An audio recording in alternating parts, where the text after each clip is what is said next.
Hello everyone, happy Ramnavami তোমাদের সবাইকে। জয় শ্রীরাম। তো আজকে কিন্তু আমাদের শিলিগুড়িতে আছে রামনবমীর বিশাল বড় র্যালি। তো আমি আর দিদি কিন্তু রেডি হয়ে গেছি। সকাল সকাল আমি আজকে দিদির বাড়ি চলে গেছিলাম রেডি হওয়ার জন্য।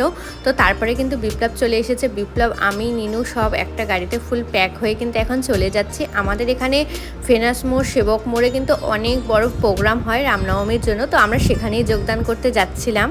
তার মাঝখানে কিন্তু একটু বাবার বাড়িতে চলে এসেছি। এখানে হলো সবাই ওই পতাকাগুলো লাগাচ্ছিল পোষণদার গাড়িতে।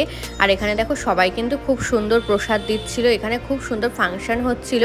তো আমাদেরকেও গাড়ি দাঁড় করিয়ে প্রসাদ দিয়ে দিল। এই যে দেখো, আমরাও কিন্তু রামলালার প্রসাদ হাতে নিয়ে নিয়েছি। আর সামনেই দেখতে পাচ্ছ ভোলেনাথকে কত সুন্দরভাবে সাজিয়ে একটা সুন্দর ডেকোরেশন করা হয়েছে। আর সবাইকে হাই, আমাকে কীরকম লাগছে সেটা কিন্তু তোমরা কমেন্ট সেকশনে অবশ্যই জানিও। সনাতন ধর্মের প্রতীক হিসেবে প্রত্যেকটা হিন্দুকেই আমি মনে করি রামনবমীর এই র্যালিতে যোগদান করা উচিত। সেই রকমভাবে আমরাও এসেছি। আর দেখো সবাই কিন্তু এখানে কত জুস, শরবত সব কিছু খাওয়াচ্ছিল যারা র্যালিতে ঘুরে হাঁপিয়ে গেছে। তো আমার বোন মৌলিও কিন্তু এসেছে আমাদের সাথে। তারই মাঝখানে কিন্তু বিপ্লব তার শালিদেরকে একটু ঠান্ডা ঠান্ডা আইসক্রিম খাইয়ে দিল। এই যে দেখো সবাই আইসক্রিম খাচ্ছে আর প্রচণ্ড এনজয় করছে।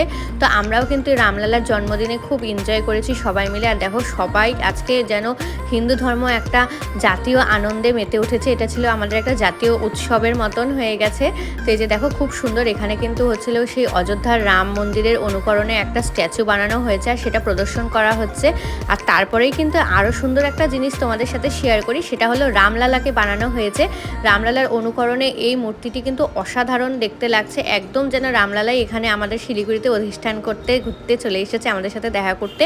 আর এখানে আরও পরিবেশের সচেতনতার অনেক স্ট্যাচু বানানো হয়েছে। সবাই সবার মতন সুন্দর করে সেজে গুজে র্যালিতে এসেছে। আজকে গোটা শিলিগুড়িটাকে যেন একদম নতুন বইয়ের মতন সাজানো হয়েছে। যেখানেই তাকাবে সেখানেই কিন্তু গেরুয়া রঙে ঢেকে গেছে। আর আমরাও কিন্তু গেরুয়া রঙের পতাকা ওড়না নিয়ে সবাই এসেছি এখানে যোগদান করতে। তোমরা কী রকমভাবে তোমাদের রামনবমীটা সেলিব্রেট করলে সেটা কিন্তু কমেন্ট সেকশনে জানাতে একদমই ভুলো না।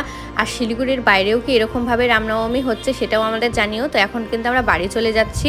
তাই অলমোস্ট 4টা-5টা তো বাজেই। আর এই যে দেখতেই পাচ্ছ কত বড় একটা হনুমানজির পতাকা আমরা নিয়ে নিয়েছি। তো দেখা হচ্ছে নেক্সট ভিডিওতে। ততক্ষণের জন্য টাটা, বাই বাই।